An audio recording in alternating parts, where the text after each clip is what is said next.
Hello, true duelists. My name is Craig Fee, and here's what's made news this week. Super Secret Memento, the best deck with 2 YCS wins in a row. The mystery of Air Neo solved a week ago, and now I'm talking about it. That's it? That's what Konami's animation department can give us? What's that I'm about to grab? Not a gun this time, it's tape. Oh, it's great. It's keyed out. It's definitely to 100%. This joke doesn't work at all. It's tape. That fucking sucks. Welcome to the Yu-Gi-Oh! Update. We start this week, as always, with a look at the most recent YCS, this time YCS Mexico City. We're talking about a truly phenomenal event, one where Konami was so eager to promote it, they didn't really tweet about it at all. It wasn't streamed, it wasn't tweeted about. They tweeted more about the Sky Striker animation on the Japanese Yu-Gi-Oh! YouTube channel more than they tweeted about this event, which tells you just how much Konami cares. Now, the community would have been interested in some capacity since this was the first premier event taking place in the new format of the April 2025 ban list, so it's the question of how much did those Ryzeal and Malice semi-limits truly impact the game, followed of course by comments of, well, does the LATAM YCS scene really matter in the grand scheme? And then we get into that debate again, but I don't really care to, because I don't really care.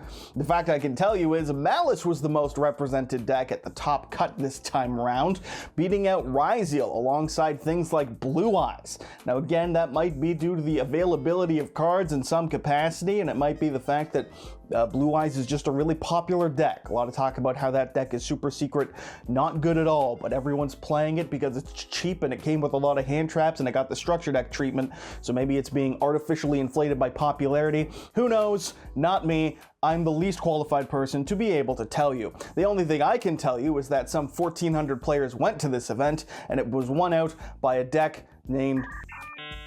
I almost said Ryzeal. I was this close to saying Ryzeal, and I was like, no, it starts with an M. And so my brain went to Malice, but it wasn't beat by Ryzeal or Malice, it was won by Memento, hence the cards in the display here. Oh my god, it's almost like it was done on purpose. That's right, Memento winning its second YCS in a row, technically, which is not something I had on my 2025 bingo card. I've always known the deck was solid. I always thought it would be solid when I saw it, hence why I bought a bunch of these day one. And then I was like, well, maybe we'll see how it works out. And then Konami, for whatever reason, gave it like 7 new support cards, more than the other 2 decks from its deck build pack. And it was like, all right, I guess we're just really pushing Memento a lot, it would seem. And now it seems that the universe is, since it won another YCS, it's a deck that definitely has a lot of, you know, fun things going on. It's a little bit of a touch yourself deck, you know, where you're just kind of and the cards are going off and it's a bit of a wombo combo, but it's pretty fun. It's not an egregious deck, I think, by most people's opinion. It's a solid deck, and it won a YCS.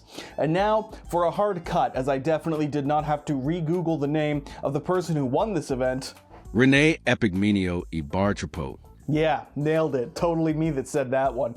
That's right, congrats goes to them for winning the event and for playing a Book of Eclipse in the main, which I find to be a cute tech. It's not at all new or revolutionary, but it's very funny to see that card continue to pop up again and again after its first notable relevance for me being back in Necros format, because Ginlocks fucking sucked. What didn't suck? Winning YCS Mexico City 2025. What did suck? The coverage of YCS Mexico City 2025. Nothing changes, all stays the same, including the win of Memento. Will it win the next YCS at YCS Providence, at YCS Family Guy reference? I guess we'll find out in about a week or two's time. That event is coming up next for the premier scene, and until then, we get to just continue to look at the format and go, yep, no, Malice and Ryzeal are still pretty darn good, except for the fact that Alliance Insight will be coming out at the beginning of May, and that will have support for Malice indirectly in the form of the AI ad ignister support, which is going to help elevate Malice to another level on top of the, you know, Malice support cards that are coming in that set, namely namely the new monster whose name I'm blanking on at the moment. So I'm predicting Malice will be a little bit better than, say, Ryziel moving forward, but who knows, maybe Fiendsmith still has more packed to its punch and building boards than I care to recognize, or maybe I'm just pretending Lancia isn't going to be as notable in the top tables as it maybe could be. We'll find out soon enough, I guess, and until then, we move on to the next segment, the one that everyone really cares about last week, namely about our boy Neos. Yes, that's right, Air Neos, the card that no one really cares about except for the fact that they're not really allowed to care about it since it can't be printed, apparently. Now, it was pretty well established by the community and the question marks and the conspiracies around the card that it had something to do with some amount of legal shenanigans that kept Konami from printing it again.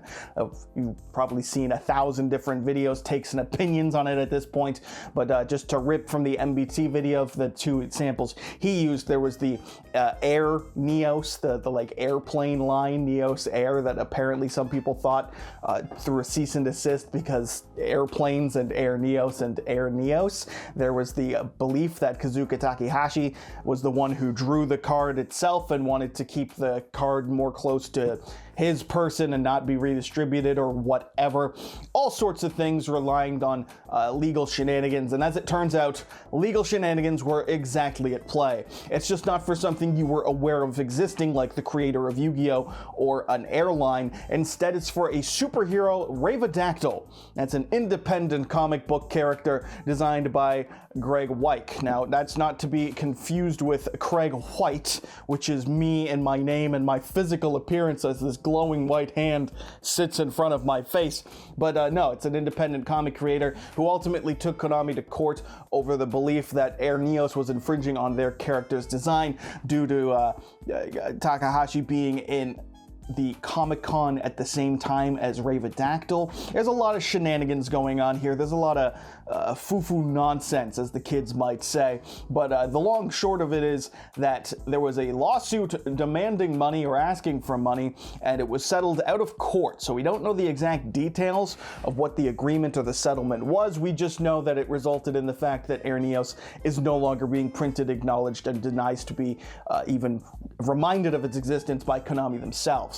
They've already shown that they're not going to do it by not including Air Neos on the newest Neos support cards. He's just conspicuously missing from them. And of course, there's the fact now that did Greg go out with the intention of destroying the character? And it seems to be the case that that is not the case, since there is the interview you can watch on Ruxin's channel where he goes over the fact that he's pretty clearly trying to emphasize, like, guys, I swear to God, it wasn't my intention to make it so they no longer print the card. There was just the worry about the intellectual property, because while RAVEDACTYL doesn't look like Neos, he looks like Air Neos, you know? Like, there's some tangential, yeah, they're red, there's wings, there's some things going on here, obviously, that are very similar.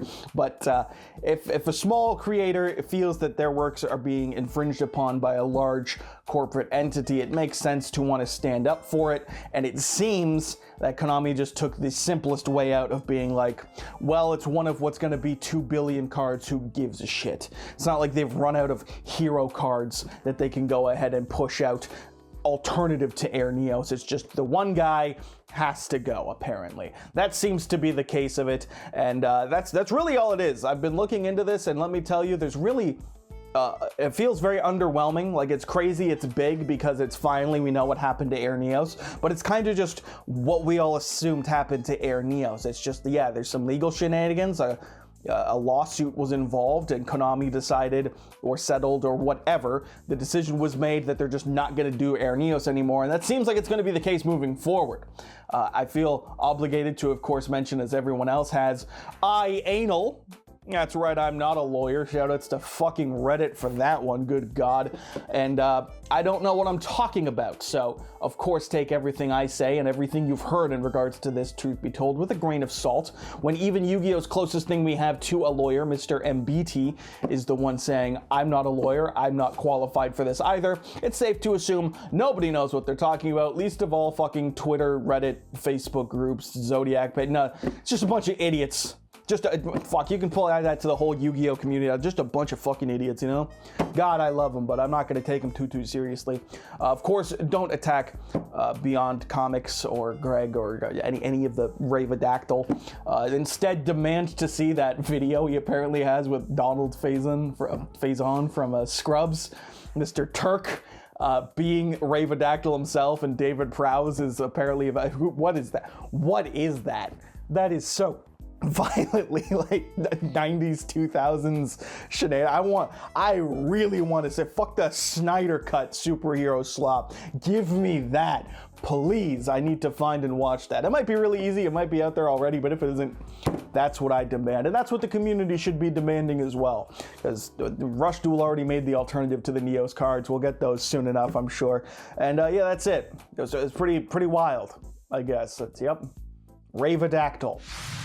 And after that brilliant and natural conclusion to that story, we talk about the dyslexia from me last week, where I said the Sky Striker animated promotional short was going to air on April 12th because dyslexia is real. It actually aired on the 21st. That's because reading is hard. That is a Yu-Gi-Oh joke, one you've never heard of before, and that's spectacular funny, and I do expect to be called the very funny man in the comments of this video. That being said, also very funny, the promotional short from Sky Striker. To put it simply, it's that SpongeBob clip of "that's it," and then you overfit it with some amount of disappointment towards Ray and Rose and shenanigans. Hype moments and aura farming for about a few minutes, and that's it. You were probably hoping for like a story, you know, maybe the one they put into a manga recently. You were maybe hoping for not just two interpretations of the same scene, I'm pretty sure. But that's what we got. We got an animation department from Konami that they touted, promising a whole bunch of little things like the Zeus and the Melfi and the Blue Eye. There's so many cool things that they little teased us with, and apparently that's about all we're getting. It's just little moments. Just moments in time captured and displayed and put onto the screen. And then everyone just kind of goes like, well, I'd like an actual story. I think we're kind of spoiled by like the Pokemon animated shorts that are usually like 10-ish minutes and have some amount of story, like the Twilight Wings and the Origins series they had back in like 2014 and stuff. Once again, Pokemon killing it. Konami also here. Please, just a little bit more effort. God, this is like the animation equivalent to the Yu-Gi-Oh prizing situation. It's like, wow, you added dice in a photo frame. Could we maybe get something worth our time, money, and effort to have gotten to the top of the premiere event?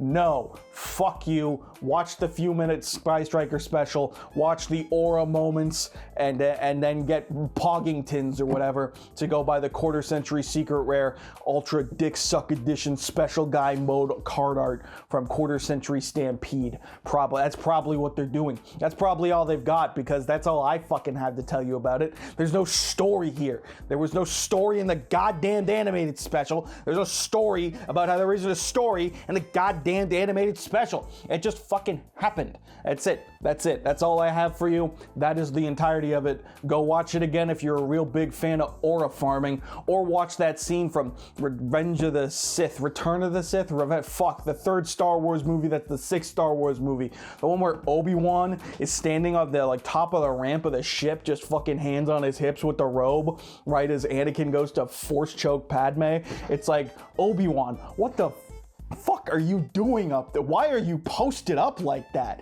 That is so needlessly fucking like flexing on Anakin and just aura farming, posing. Why did he do it? Why did the YouTube shorts keep showing me that particular scene from Star Wars, and why am I now talking about it in the Yu-Gi-Oh update? These are the questions that the community really wants answers to, and I'm not answering fucking any of them. All right, there was no script in this video. We're done. I will see you next week. I couldn't even find a fourth story to talk about, because that's why we did the tape bit. So shout outs to this green tape that is keyed out by the green screen, and so now there's just the background over top of my shirt, and that's it. Shout outs to that. Shout outs to RAVEDACTYL. Go subscribe and purchase some comics or something, and goodbye.